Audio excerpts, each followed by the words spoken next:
Hey everyone, Professor Snart just checking in here as we get into our next unit for our online 1102 course. So we've just finished up Unit 3 that had us looking at really this core idea of managing general versus specific statements, and then a short paragraph length writing assignment.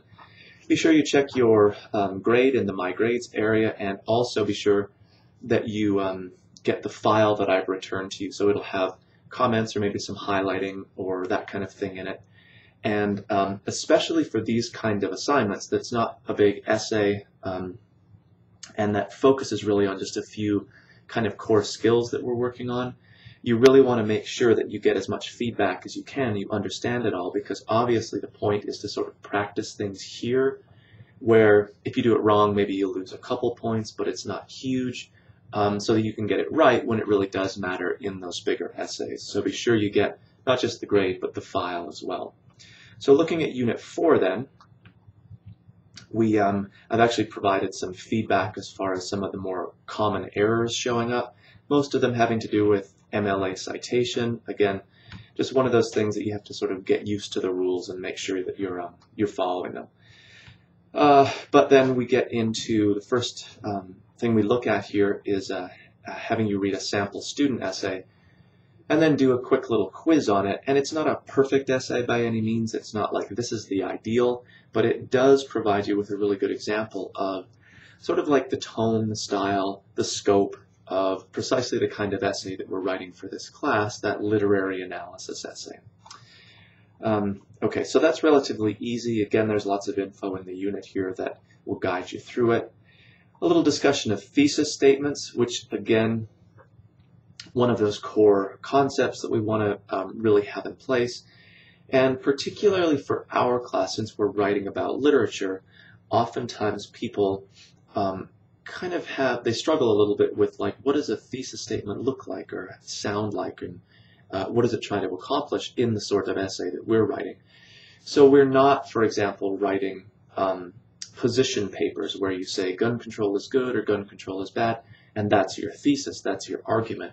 It's just a statement of yes, no, good, bad, whatever. We have a much more kind of nuanced approach where we're not presenting our opinion, I like this, I didn't like this. We're not presenting a subjective evaluation like this was good, this was great, this was bad, this was boring. We're presenting much more of an analysis. So-and-so uses a setting to communicate the theme of blank.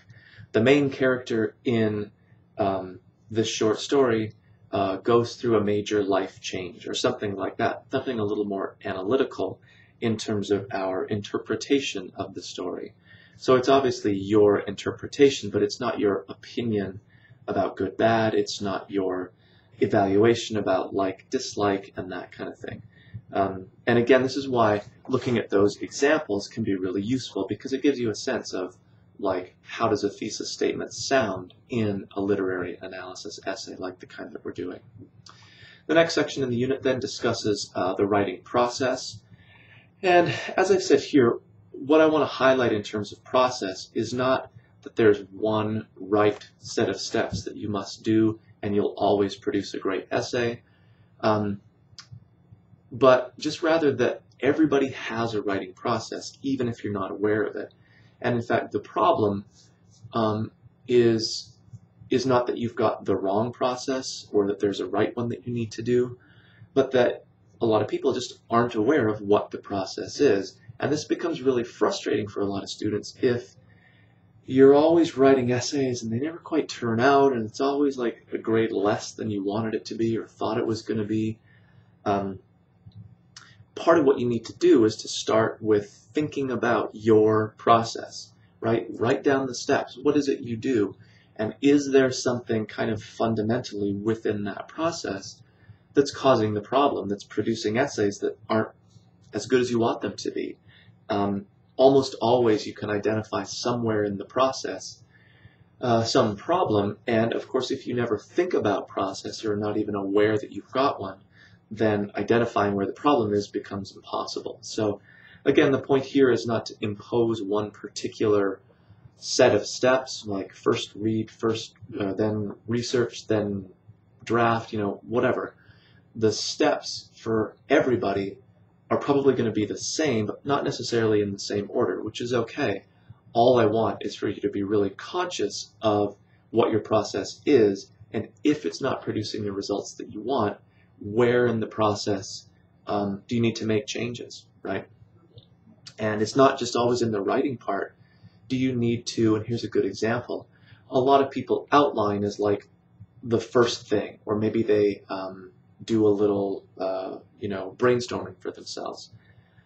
If you don't do that, right, and you're thinking about process, then that might be a problem. You want to add that as a step. If you already do outline, and then you write the paper, then you revise, and they never quite turn out, is that set of steps in the best order? What if you outline, draft a paper, and then outline again based on what you've actually written? Not what you want to be there, but what is actually there. You end up with an outline where you realize, oh, I've repeated the same idea, I've used the same kind of example, this part doesn't even have a good example, this topic sentence doesn't really fit with my overall thesis. Things that are a little bit harder to see when you're just scrolling through text in your Word document. If you pare that down to the bare bones outline, you can see these things immediately, and so you've altered your writing process a bit, and I can almost guarantee that if you were to do something like that, outline after you write a rough draft, the product, that final essay product, is going to be a lot better because your process is better, because you're more aware of the process. There are a couple of another little quiz here based on the elements of the essay. Again, just sort of nuts and bolts kind of stuff.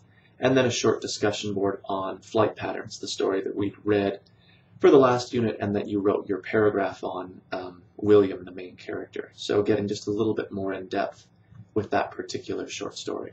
Okay, so as always, if you have any questions or concerns, especially when you get that grade in the document that I send back, if you have questions about, well, what's the mistake here, what did I do wrong, how do I make it correct for the future, by all means, just be in touch with me.